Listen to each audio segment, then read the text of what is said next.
Dear students, let's start today's English class. Lesson of Fellow Traveler written by A.G. Gardner. Let's see the text first. I took up my paper and he came and sat on it. Foolish fellow, I said, you have delivered yourself into my hands. I have but to give this respectable weekly organ of opinion a smack on both the covers, and you are corpse, neatly sandwiched between an article on peace traps and another on the modesty of Mr. Hughes. But I shall not do it. I have deprived you, and I'll satisfy you that when this large animal says a thing, he means it. Moreover, I no longer desire to kill you. Through knowing you better, I have come to feel, shall I say, a sort of affection for you. I fancy that St. Francis would have called you little brother. I cannot go so far as that in Christian charity and civility, but I recognize a more distant relationship. Fortune has made us fellow travelers on this summer night. I have interested you and you have entertained me. The obligation is mutual and it is founded on the fundamental fact that we are fellow mortals. The miracle of life is ours in common and its mysteries too. I suppose you don't know anything about your journey. I am not sure that I know about mine. We are really, when you come to think of it, a good deal alike, just apparitions that are and then are not, coming out of the night into the lighted carriage, fluttering about the lamp for a while, and going out into the night again. Perhaps. इसको देखते हैं कि क्या लेखक इसमें बात कह रहा है। तो जैसा कि पिछले क्लासेस में हम लोगों ने पढ़ा कि लेखक जब ट्रेन से यात्रा कर रहा था तो धीरे धीरे करके सभी पैसेंजर्स ट्रेन से उतर गए। तो कुछ देर बाद लेखक को ऐसा महसूस हुआ कि अब वो उस ट्रेन के कंपार्टमेंट में अकेला है। लेकिन कुछ देर बाद ही जब एक मच्छर आकर उसकी नाक पर बैठा तो उसे महसूस हुआ कि नहीं, वो अकेला नहीं है, बल्कि उसका एक सहयात्री जो कि मच्छर है वो उसके साथ है। तो मच्छर ने कई बार लेखक को थोड़ा परेशान किया, तो लेखक भी परेशान होकर लेखक ने उसे मृत्युदंड की सज़ा सुनाई और लेखक ने उसको मारने का कई प्रयास किया, लेकिन मच्छर ने लेखक के हर एक प्रयास को बड़े आसानी से विफल कर दिया। तो लेखक धीरे धीरे कर शुरू में तो वो ह्यूमिलेट हुआ, उसे लगा कि उसकी बड़ी बेइज्जती हुई है, लेकिन फिर धीरे धीरे लेखक ने जो है उस मच्छर को समझना शुरू किया, जिसको उसने नाम दिया है कि I began to enter spirit of the fellow, कि उसके आत्मा में प्रवेश करना, यानी उसको समझना जब शुरू किया तब लेखक को एहसास हुआ कि भले ही मच्छर वो एक छोटा सा जीव है, लेकिन फिर भी उसका अपना एक स्वतंत्र रूप में अस्तित्व है, उसकी भी अपनी एक पर्सनालिटी है। और अभी तक जो लेखक के अंदर ये भावना थी कि वो एक सुपीरियर है, वो उससे श्रेष्ठ है, वो भावना धीरे धीरे लेखक की खत्म हुई। और तब लेखक ने सोचा कि क्यों न फिर से दयालुता वाला भाव दिखाया जाए, दयावान बना जाए, उदार बना जाए। तो लेखक ने कहा कि अब अंत में लेखक ने लास्ट पैराग्राफ में लेखक ने कहा था कि मैं तुम्हें मार तो नहीं सकता हूँ, लेकिन मैं तुमको क्षमा जरूर कर सकता हूँ। तो लेखक ने अंत में डिसाइड किया कि वो उस मच्छर को मारेगा नहीं। अब उसके आगे आज के पैराग्राफ में जिसको कि हम देखेंगे, कर I took up my paper and he came and sat on it. लेखक फिर से, जब लेखक ने डिसाइड कर लिया कि अब वो उस मच्छर को नहीं मारेगा, तो फिर से उसने अपना जो न्यूज़पेपर था उसको उसने उठा लिया पढ़ने के लिए, और जैसे ही वो पढ़ने के लिए उठाया वो मच्छर आकर फिर से उसी पेपर पर बैठ गया। फुलिश फेलो, आई सेड, लेखक ने कहा कि मूर्ख, सयात्री या मूर्ख मच्छर, you have delivered yourself in to my hands, कि तुमने तो अपने आप को एकदम मेरे हवाले कर दिया। I have but to give this respectable weekly organ of opinion smack on both the covers. लेखक कह रहा है कि बस मुझे अब करना इतना है कि ये जो बहुत ही नामचीन पत्रिका है, बहुत ही जो चर्चित पत्रिका है, साप्ताहिक पत्रिका है, बस इसको दोनों ओर से एक झटके में मुझे बंद कर देना है।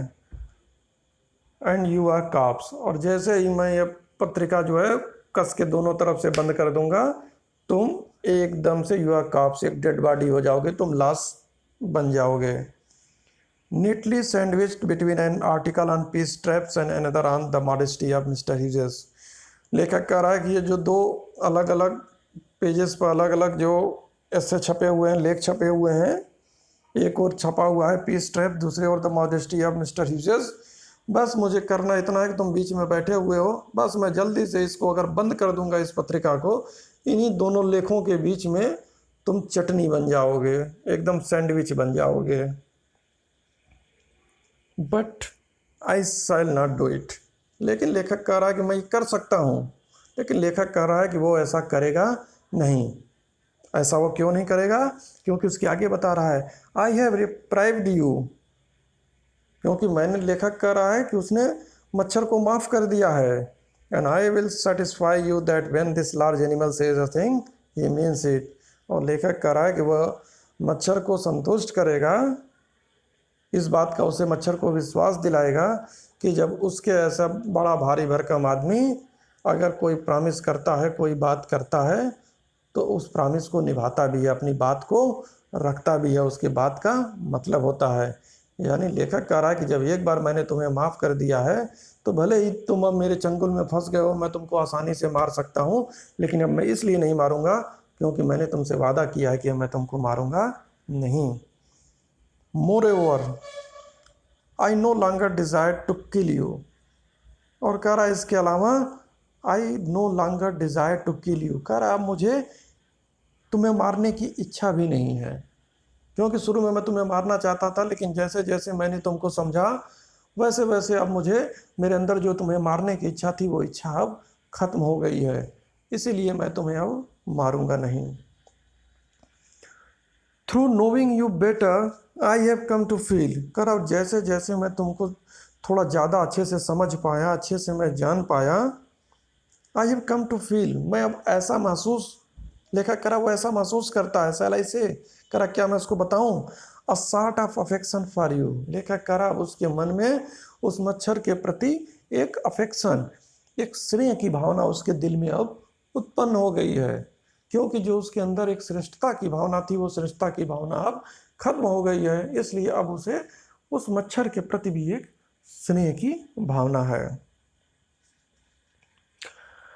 I fancy that Saint Francis would have called you little brother. देखा करा मुझे तो लगता है, मैं अनुमान लगाता हूँ कि शायद सेंट फ्रांसिस होते, यानी सेंट फ्रांसिस एक क्रिश्चियंस लोगों के बहुत बड़े महान संत थे।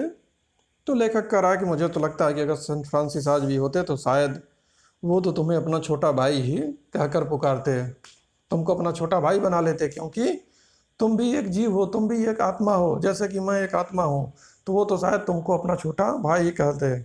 आई cannot go so far as that in Christian charity and civility, कह मैं शायद उतना आगे नहीं जा सकता, मतलब मैं तुम्हें अपना भाई या एकदम बंधु तो नहीं कह सकता, इतना शायद मैं आगे न जा पाऊँ, बट करा लेकिन I recognise a more distant relationship, लेकिन लेखक करा लेकिन फिर भी मैंने एक बहुत ही दूर का रिश्ता तो स्थापित तुमसे कर ही लिया है, यानी मैंने खोज लिया है कि मेरे और तुम्हारे बीच में कहीं न कहीं एक दूर का रिश्ता तो जरूर है।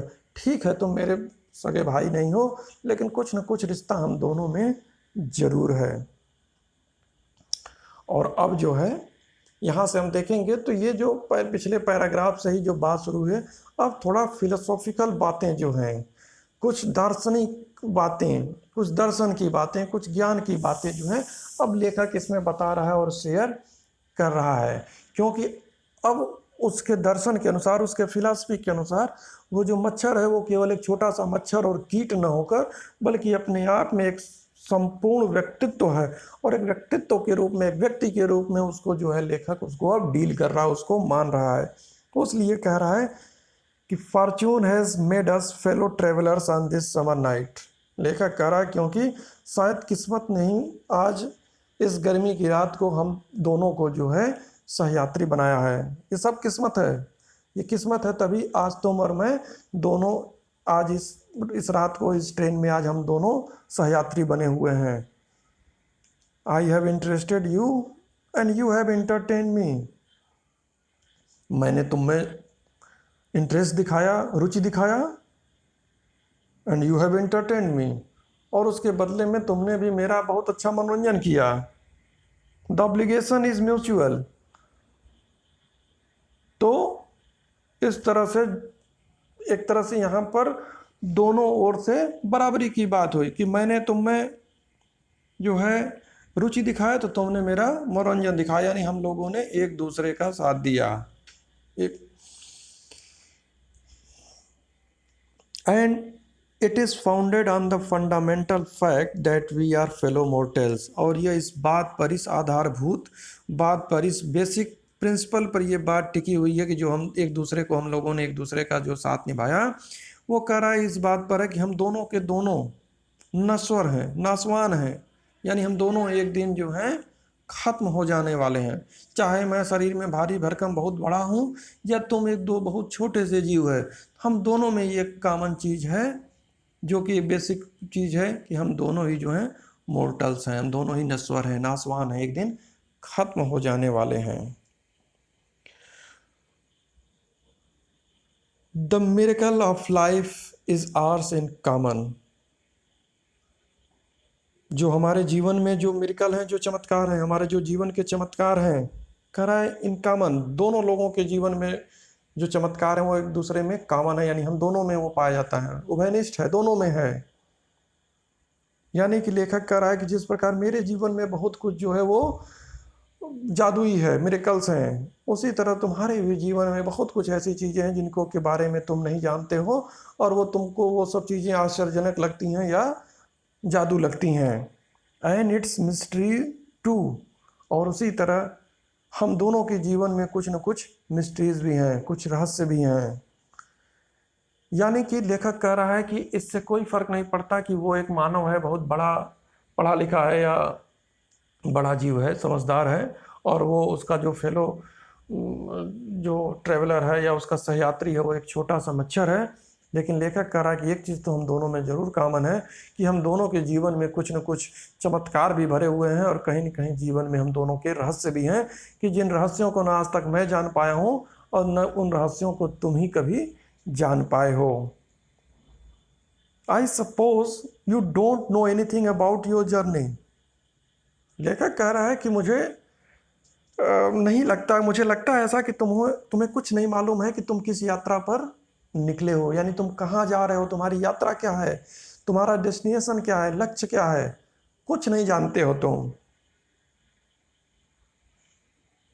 लेकिन उसके साथ कह रहा है I am not sure that I know about mind. लेकिन उसके साथ साथ लेखक ये भी कह रहा है कि मैं भी बहुत ज़्यादा श्योर नहीं हूँ, मैं भी बहुत ज़्यादा पुष्टि के साथ नहीं कह सकता, पूरे जो है श्योरिटी के साथ नहीं कह सकता, पूरे आत्मविश्वास के साथ मैं नहीं कह सकता कि मैं ही अपनी यात्रा के बारे में, अपनी जर्नी के बारे में जानता हूँ।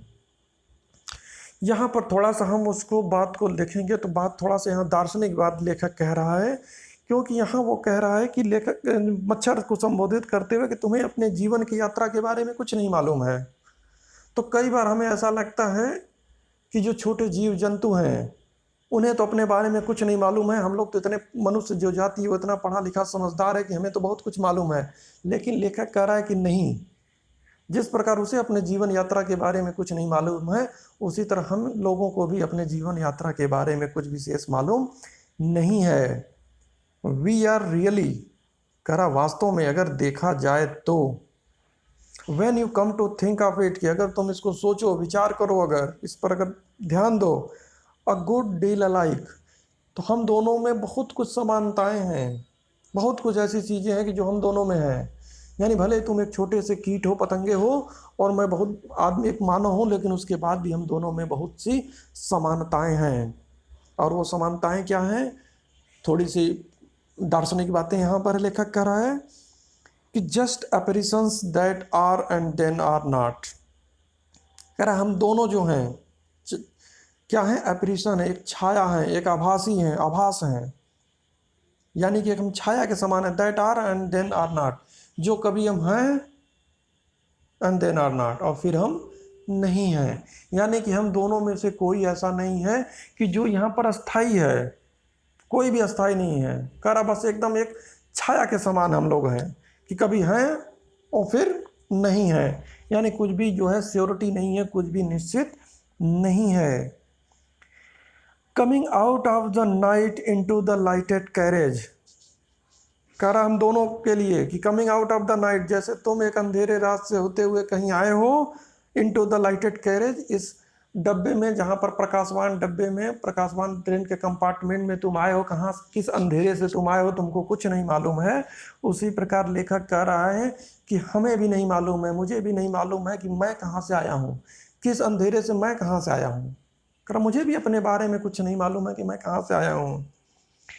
इनटू द लाइटेड कैरेज, और तुम्हारी तरह मैं भी एक लाइटेड कैरेज में, एक प्रकाशमान कैरेज में, डब्बे में आ गया हूँ। ठीक है, तुम्हारे लिए तुम एक डब्बे में आए हो, उसी तरह मैं कहीं से इस संसार में आया हुआ हूँ, जहाँ चारों तरफ जो है बहुत रोशनी देखता हूँ, बहुत प्रकाश देखता हूँ, चारों तरफ तरह तरह की भौतिक सुख सुविधाएं देखता हूँ, भौतिक चीजें देखता हूँ। ठीक है, fluttering about the lamp for a while. तो जिस प्रकार तुम जो है अंधेरे से अचानक आते हो, एक बल्ब के चारों तरफ, फ्लटरिंग माने चारों तरफ मंडराते हो, अबाउट द लैम्प, उस बल्ब की ओर, उस रोशनी की ओर आकर्षित होते हो और उसी के चारों तरफ तुम मंडराते रहते हो। उसी प्रकार लेखक कह रहा है कि मैं भी, या हम मानव जाति के लोग भी कहीं से संसार में आते हैं, और उसके बाद दुनिया के चकाचौंध के चारों तरफ हम लोग भी जीवन भर मंडराते रहते हैं। जीवन की चकाचौंध को देखकर उसकी ओर आकर्षित होते हैं, और अपने पूरा जीवन भर हम लोग भी उसी के इर्द गिर्द जो है नाचते रहते हैं, पूरा अपना जीवन गुजारते रहते हैं। For a while and going out into the night again, और कुछ देर मंडराने के बाद उस लाइट पर, जिस प्रकार तुम कह रहा है, उस मच्छर को कह रहा है कि तुम फिर उस लाइट पर मंडराने के बाद फिर कुछ देर बाद फिर कहीं अंधेरी रात में कहीं चले जाते हो, कुछ नहीं मालूम कहाँ चले जाते हो। उसी प्रकार मानव भी, चाहे अपने को भी कह रहा है कि हम लोग भी कुछ इस दुनिया में आते हैं, कुछ दिन तक अपना रोल निभाते हैं, अपना काम करते हैं, और उसके बाद फिर हम लोग भी कहाँ चले जाते हैं, किस अंधेरे में, किस दुनिया में कहाँ चले जाते हैं, फिर उसके बारे में भी हमें कोई जानकारी नहीं चलती है। तो यानी ये लेखक यहाँ पर इस खास तौर से इस पैराग्राफ में बहुत सी जो है वो बातें जो हैं वो दार्शनिक बातें कर रहा है, और एक साम्यता दिखाने की कोशिश कर रहा है कि वो एक जो छोटा जीव है और एक जो बड़ा जीव है, इसके बावजूद भी दोनों में काफ़ी कुछ साम्यता है, दोनों में काफ़ी कुछ समानता है, इक्वलिटी है। और वो समानताएं क्या क्या हैं वो बता रहा है कि जैसे तुमको अपने बारे में कुछ नहीं मालूम है, वैसे मुझे भी अपने जीवन यात्रा के बारे में कुछ भी स्पष्ट रूप से, निश्चित रूप से मालूम नहीं है। तो इस तरह से जो पहले जो एक लेखक के अंदर श्रेष्ठता की भावना थी, सुपीरियरिटी की भावना थी, वो भावना धीरे धीरे लेखक के अंदर खत्म हुई, और धीरे धीरे जब उसने ज़्यादा सोचा और ज़्यादा विचार किया, तब उसे मालूम चला कि उसके अंदर और उसका जो सहयात्री मच्छर है, दोनों में काफ़ी कुछ समानताएं हैं। तो ये काफ़ी जो है जीवन के दर्शन से संबंधित बातें जो है लेखक ने इस पैराग्राफ में किया हुआ है। लास्ट पैराग्राफ इस लेसन का है, देखते हैं। Going on tonight, sir, said a voice at the window. It was a friendly porter giving me a hint that this was my station. I thanked him and said I must have been dozing, and seizing my hat and stick, I went out into the cool summer night. As I closed the door of the compartment, saw my fellow traveler fluttering about the lamp. तो last paragraph में लेखक कह रहा है, तो इतना सब बातें सोचते हुए जो अभी तो हम लोगों ने पढ़ा है कि किस प्रकार लेखक ने सोचा कि उसके जीवन में और उस मच्छर के जीवन में, दोनों के जीवन में काफ़ी कुछ समानताएं हैं, और दोनों अलग अलग, दोनों जो हैं की अपनी अलग अलग व्यक्तित्व है, दोनों की अपनी अलग अलग पर्सनालिटी है, अपनी अलग अलग पहचान है। इन सब को सोचने के बाद लेखक ट्रेन में बैठा ही था, तभी अचानक से going on tonight sir, said a voice at the window. तभी खिड़की के पास किसी ने आवाज़ दिया कि क्या सर, रात को अभी जाना है क्या आपको? It was a friendly porter giving me a hint that this was my station. लेखक करा यह एक पोर्टर था, एक कुली था जो काफ़ी फ्रेंडली था, अच्छे स्वभाव वाला था। वो मुझको एक हिंट दे रहा था कि अब मेरा स्टेशन आ गया है और मुझे यहाँ पर उतर जाना चाहिए। यानी कि वो मुझे हिंट दिया, बताया कि अब मेरा स्टेशन आ गया है, मेरी मंजिल आ गई है। I thanked him and said I must have been dozing. लेखक ने जो है उसको धन्यवाद दिया, उस पोर्टर को, कि उसने थोड़ा सा लेखक को बता दिया कि लेखक का स्टेशन आ गया है। And said I must have been dozing, और लेखक ने कहा कि हाँ, लग रहा है कि थोड़ी आंख मेरी लग गई थी या मुझे थोड़ी झपकी आ गई थी, थोड़ा मैं सो गया था। उसके लिए धन्यवाद, याद दिलाने के लिए कि मेरा स्टेशन आ गया है। And seizing my hat and stick I went out into the cool summer night. उसके बाद लेखक ने अपना हैट, टोपी और स्टिक अपना उठाया और कंपार्टमेंट से बाहर निकलकर उस कूल समर नाइट, उस गर्मी के मौसम की ठंडी रात में कंपार्टमेंट से बाहर प्लेटफॉर्म पर लेखक उतर आया। As I closed the door of the compartment, saw my fellow traveler fluttering round the lamp।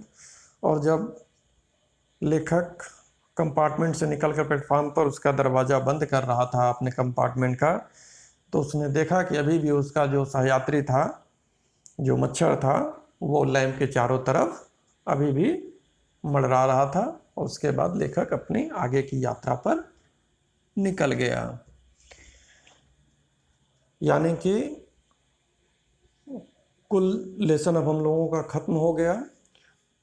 लेखक ने एक सीख देने की कोशिश की है, एक बात भी बताने की कोशिश की है कि कम से कम हमें जीवन में कभी भी इस तरह की सुपीरियरिटी वाली भावना दूसरों के प्रति नहीं रखनी चाहिए कि दूसरा हमसे इन्फीरियर है, मैं उससे ज़्यादा सुपीरियर हूँ, यानी कि मैं श्रेष्ठ हूँ, दूसरा हमसे कमतर है। इस तरह की भावना कभी भी हमें किसी के लिए मन में नहीं रखनी चाहिए, क्योंकि हर एक व्यक्ति जो है इस संसार में, सबकी अलग अलग अहमियत है, अलग अलग स्थान है, अलग अलग सबके कार्य हैं।